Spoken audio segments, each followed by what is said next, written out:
Yes, yes, gloves and shoes. All right. Now we got our props. We can start. If you've never canyoned before, which was me 2 days ago, there's a lot of interesting gear. I didn't even know they wore wetsuits, okay? Glad we had one, though. But we're going to talk about, from head to toe, what you are going to need if you're ever going to go canyon. This will be a great video for people who have never done this before. And it might be helpful for people who have, when we have the newest and latest and reddest tools. Sponsor me, Adidas. So, yeah, we're going to talk about all this. Brent's just a wealth of knowledge, and he's going to just fire hose a bunch of information to you, which is going to be great before you do your first canyon. Stay tuned.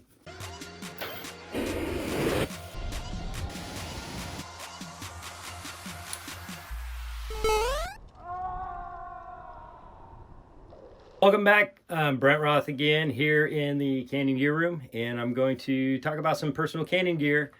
This is another video in our series on how not to. There is a canyon playlist, so we're going to try to put out more videos based on information and stuff you guys want to see. So make sure you go to the playlist on YouTube. It's literally all the categories are based on the different sports we're doing. So we just started a new one. So maybe you'll find something else to get into, like canyoning. Shall we get started? You done playing with your socks there, bud? Oh man! How not to hang your socks. You're not gonna be good at big walling if you drop things, man. All right, we're gonna start this basic like head to toe thing. I thought it'd be a good way to put these pieces together. So this is a basic climbing helmet. Nothing special about it. I like the ones with the brim on it. It does help keep water out of your eyes when it's pouring down on the top of your head. Key thing you want to add to it is a whistle. It's very important to have a whistle in a canyon. This is one of our primary means of communication, especially if you need help or something like that. This is going to be louder in a canyon than what you can talk and scream. So that's the only thing I've done to this helmet is added a whistle. So big climbing helmet will work. Okay, so you just clip it onto the end there? That's the way I do it. Some people just use a small piece of string or paracord. If you have any of that. Ryan, you don't have any paracord, do you? No, none at all. I barely have any. It's going to end up looking like Spider-Man had an orgasm on your helmet if you do. So what's the helmet for? For things hitting you or you hitting things? That's a great question. Because helmets are all designed for different stuff. Yeah, so sometimes I have gotten the question, because I do a lot of whitewater stuff, like whitewater kayaking and rafting, and the helmets look the same, but they're not the same. Whitewater helmets are designed for low speed, multiple impacts. So when I'm upside down, going down a river and hitting rock after rock after rock, I don't want it to sounds fun explode like a bike helmet will. These helmets are designed and tested to take an object that's falling and hitting me in the head. So it could be a little bit higher speed. They're not single impact, meaning it'll take more than one hit. So consider canyoning more of a mountaineering sport than it is a whitewater sport. And that leans me towards using this helmet. There is very few helmets out there that carry certifications in both worlds, but they're just ridiculously expensive and heavy. I don't like heavy. So moving on down from my head, I'm going to go into the body. So wetsuits, this is another thing that's talked about often. I use a 4-3 seam sealed wetsuit. What I really like about this material is it's super stretchy. Wow. So I can move around in this wetsuit really, really, really well. How it keeps me warm is there is some fleece insulation on the inside here, which is pretty sweet. And it helps keep me warm by keeping water in. So the seam sealed means that every seam is got some type of sealant on it on the inside and outside. So the inside seams are taped just like your Gore-Tex jacket or something, and the outside is glued. So what this is doing, it's either preventing water from getting in for a while, but once it gets in, it helps keep it there because that insulated warm water is what keeps me warm. So that's how the technology of this works without a lot of bulk. Yeah, I was super comfortable when we were canyoning. I hate cold water. Right, yeah.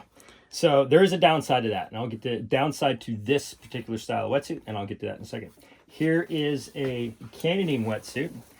It's a thicker material. This is not a canyoning wetsuit. No, this is a surfing wetsuit. Okay, or kite gotcha. I use it for canyoning, and more and more people are using it for canyoning because this is usually what's available when I can go into a store and find on a rack. Yeah. These you need to order usually come from Europe or New Zealand. There's a great locally owned canyon shop in New Zealand.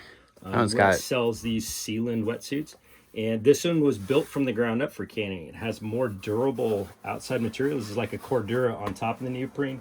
You can see I've got a couple of battle wounds here in this one. It doesn't take much to pierce this, so you do need to be careful with it getting caught on sticks, usually on the hike in or the hike out. This is much more durable. This is also thicker neoprene, so this is 5 mil, but it is not as stretchy. Like this is a little bit harder to move in, but because this is 5 millimeters on the jacket, and then I'm going to put this piece on my lower body, which just has another fleece. This is inside out, so you can see the inside. So this is the fleece on the inside. And when I stack these two pieces together, I'm going to have... This is what I wore the other day. This is the one that Ryan was wearing. It was pretty nice. So when I put this together, you can see I'm going to have 10 millimeters of neoprene on my core area. This does two things for me. It can keep me a little bit warmer because it's more insulation. But what it does is provide me more flotation. So I've got 10 millimeters of neoprene here. I only have 4 here. More neoprene equals more flotation. So what I need to be careful of is that if I am doing high water, swift water canyons with a lot of swimming, or even flat, long pools, and I have an injury that I'm not able to swim on my own power, it'd be nice if I can float long enough for my buddies to come and get me and float me across the pool. So I add on a jacket that looks like this. One, it gives me a great ab look in the canyon, which is really important. You got to look good while you're doing things. You look like you're part of the SWAT team when you're wearing it. But this gives me a more flotation when I'm wearing this wetsuit that doesn't. So that's really important to me. I am not a good swimmer. I'm an excellent floater, and I highly recommend people just trying it. It's just super chill, floating your way down a canyon. But you don't stop here. No, I don't stop here. Where do you? Because this is just the muscles, but this is where you get your style points. It's not bulletproof, as you can see. The jacket is for that. But anyway, yeah, you got to look good while you're moving down a canyon. So we won't talk any more about that. That was supposed to be a secret. And then moving all the way down. So neoprene socks. Neoprene socks are pretty vital to keep your feet warm. Now again, this is a good example of when I say seam sealed of what I'm talking about. So you can see this sock on the outside has got this silicone over the top of the seam, and on the inside it's sealed.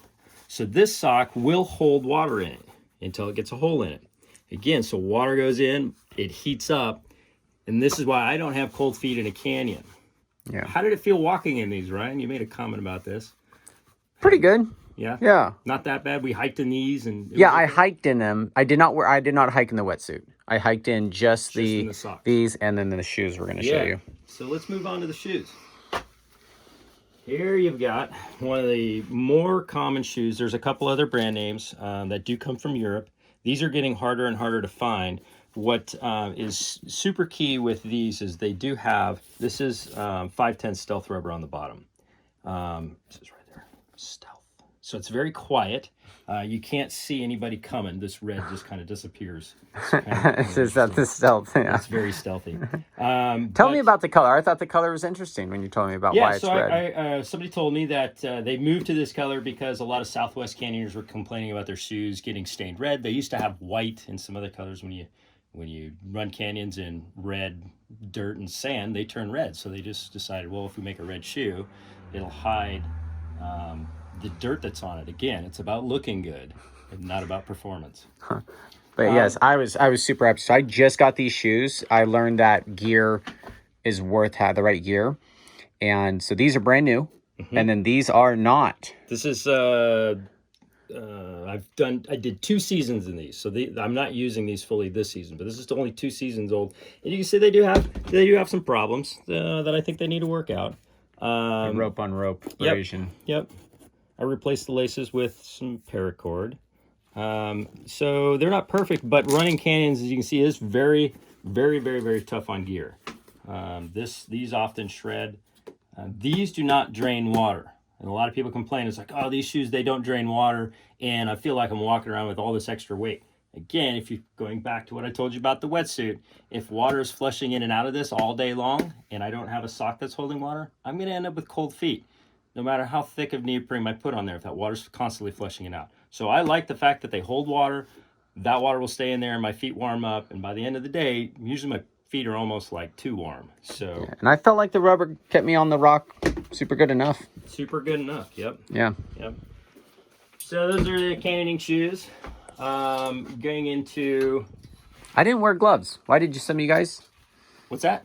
I didn't wear gloves. It's Preference? It's a preference thing. Is it for belaying or for just grabbing stuff? Just grabbing stuff. It's nice when you're bushwhacking. There's a lot of pokey things out there that, so sometimes I'll hike in or out with the gloves on.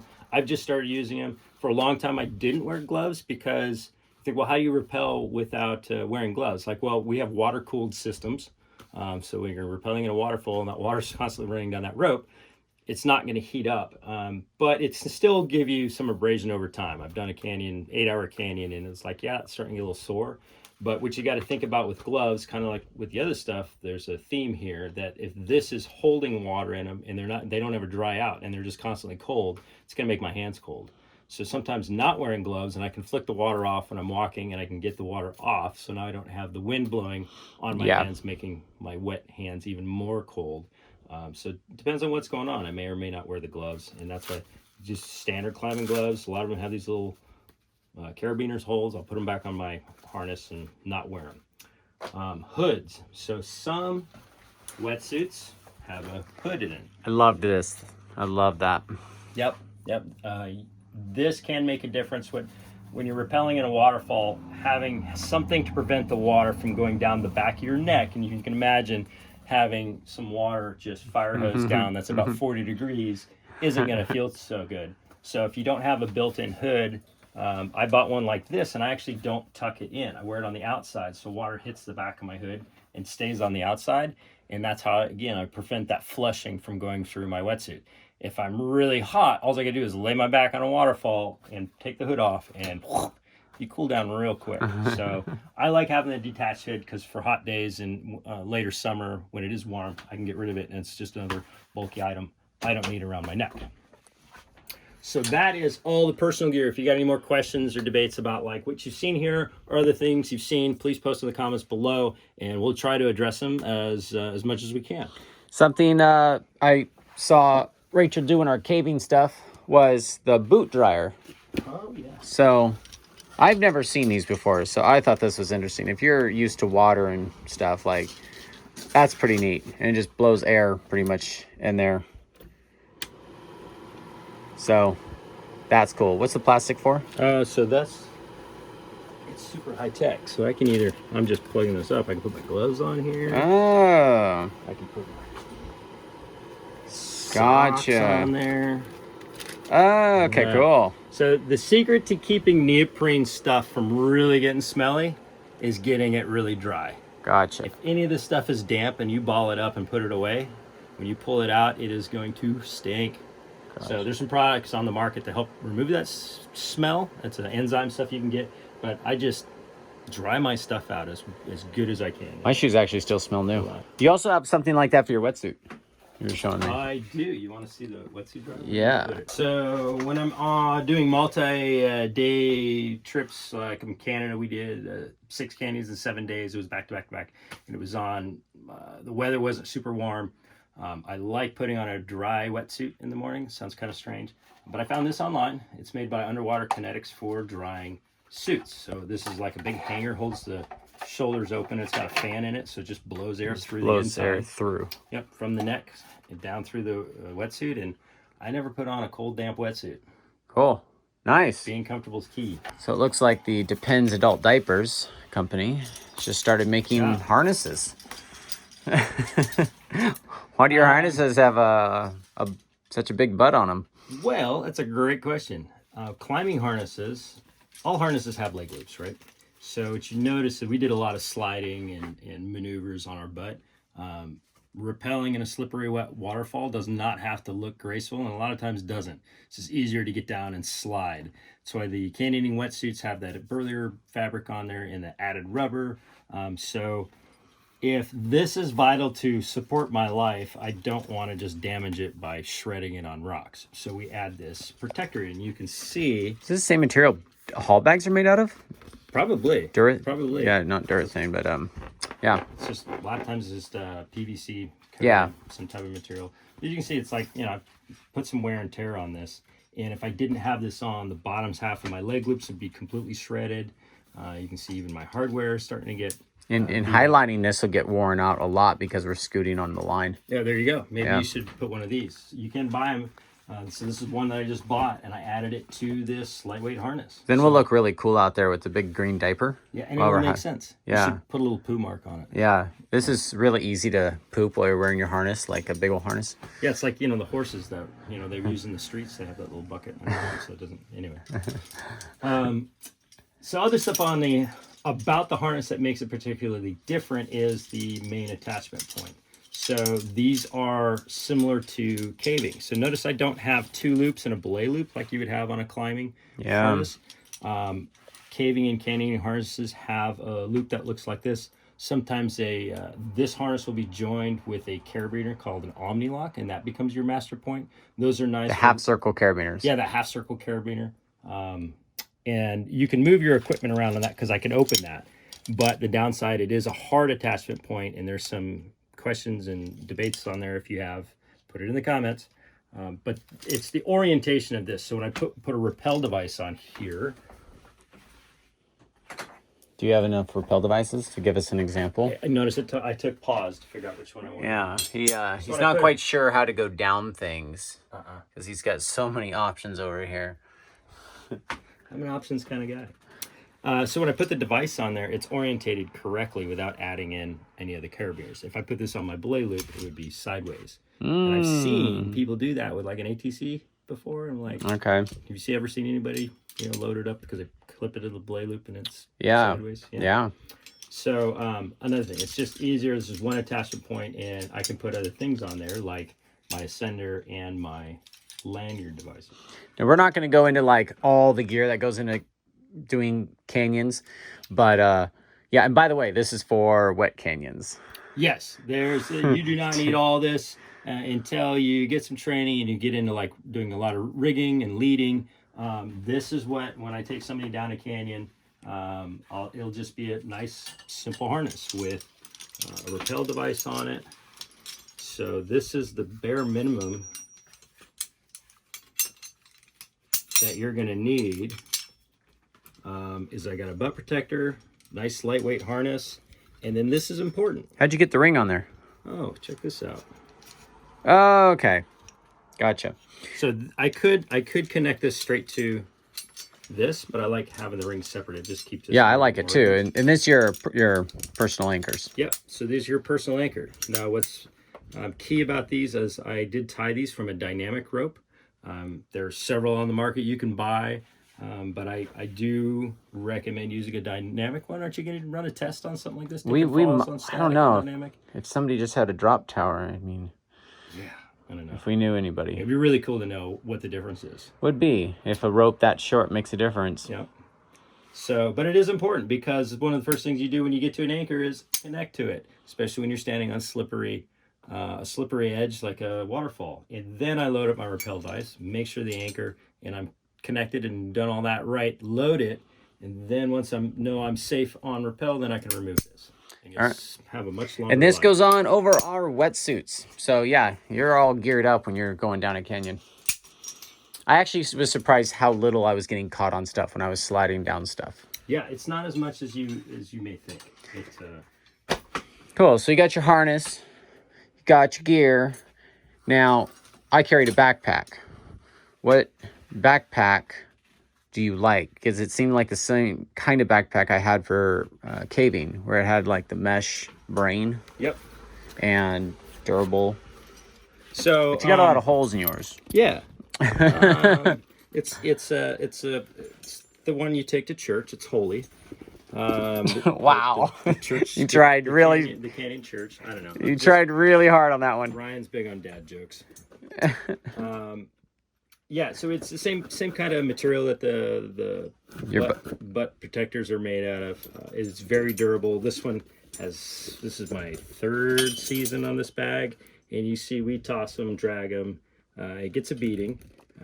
They last really well. So I highly recommend getting a caving or bag like this. What's really nice is the holes allow water to drain, but this material doesn't absorb water. So if I'm using my regular hiking backpack or Oh, some Southwest canyoning bags that are made out of Cordura, they're super durable for being dragged across sandstone and stuff like that. But that Cordura material does hold and retain water. So the longer you're in the water, the heavier it's going to be and the more work you have to do throughout the day.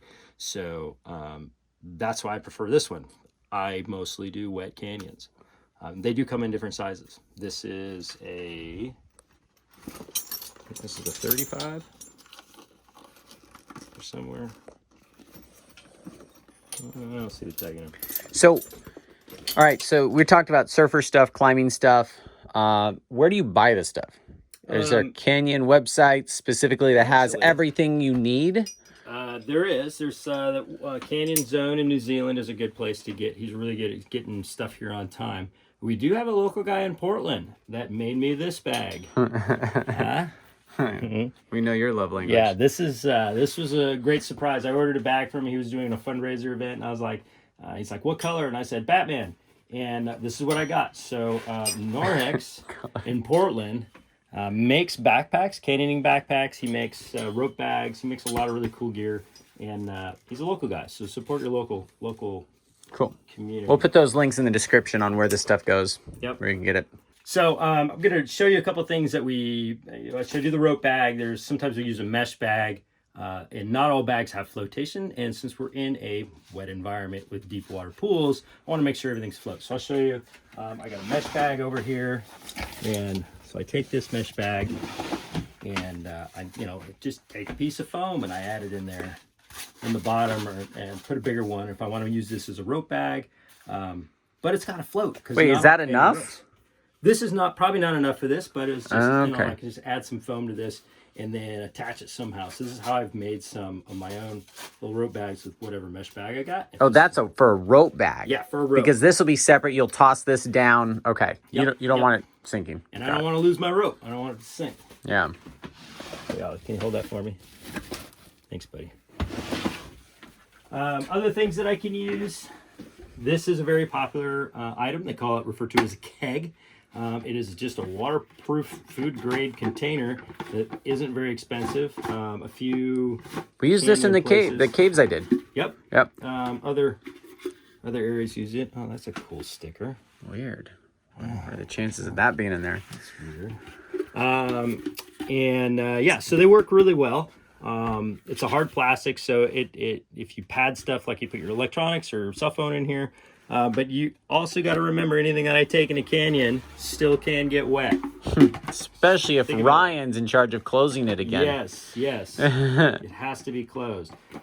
So this is one item that's very popular, and they come in two different sizes. There's a tall double size, this and this. Is the air in this enough to keep your bag floating? Absolutely. So this is often where people will say, hey, did you put any flotation in the bag? This is kind of what they're meaning. So if I put stuff in here, maybe we'll go over that a little bit later. If you want to know what it is I put it in here and taking down a canyon, so like the Canyon 10 Essentials, make a comment. Yeah. We'll get into that. But this goes in the bag, and now when it's closed, my bag has flotation. But if my bag comes open and that comes out, I don't have flotation. So I make a little leash on here, and I clip this to the bag. That way, it's got some flotation somewhere. This is another option. I'm a huge fan of these because I'm a rafter. Boaters love these. They're called Watershed. It's a Watershed bag. Took me a minute to figure out how to open it. Yeah, it is. It's an industrial size Ziploc bag. So you just press this together like that. And these bags are actually rated to be submersible. But I would clip it together. This rolls down. Clip. Do you leave air in there on purpose? I did this time. Just so it looks like there's stuff in it. The size of the bag. But yeah, what I like about this is I can control the size of the bag. I can squeeze all that air out and make it small and condensed if I don't have a lot of stuff, or I can fill this bag if I want to. So they make a lot of different sizes, shapes of this bag. Big fan of it, but this is a lot of buoyancy and flotation. Show us how to open it, since that was something I wish I knew when I was trying to get my Snickers out. Yeah, so it's crazy that when you buy stuff, if you just look and read the instructions that's on it, it'll show you that it just does this S-bend and it comes open really easy. Oh, he makes that look easier than it really is. Why is there melted Snickers in my dry bag? Oh, Ryan? Sorry. Why? Anyway, so we're going to add stuff like this to our bag or anything that we have that doesn't float. This bag may or may not be on my person. So it's really important to remember that flotation that goes in your rope bag is for the rope. Flotation that goes in your backpack is for your backpack. I still need flotation for my body of whatever that is. So I highly recommend you figure out what works for you, and make sure all your stuff floats on its own. Go out and float test it. Chuck it in a pool of water. If it's valuable to you, you're going to want to have it float so you can get it back. Another essential for your canyon trip. Everybody's got to have a canyon kitty. Your comments are really going to steer how this new How Not to Canyon playlist is going to go. This is my first trip to Brent's, and so we're kind of just popping out a bunch of videos that we think are going to be the most useful. We did some forces in a canyon on a what's your slow zip line called? A guided rappel. Guided rappel. So guided rappel. My first trip in a canyon, just the overall experience of what it's like to do at least a wet canyon, and gear. So I think we did a how not to poop in a canyon, but we're not quite sure if it turned out. Is that why is that not Snickers in my bag? Ryan. Oh, Ryan.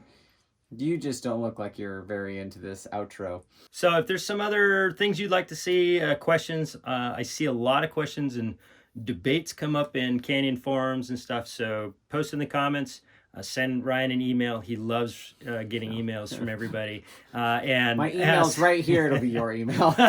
Email me here. Yeah, ask us, and then we want to know what you want to know, and then we'll try to find the best person that has the best answer for you. I don't know everything. I know a lot. I have a lot of stuff, but I also work in a very small area of canyoning. Canyoning is a broad community and 2 different environments.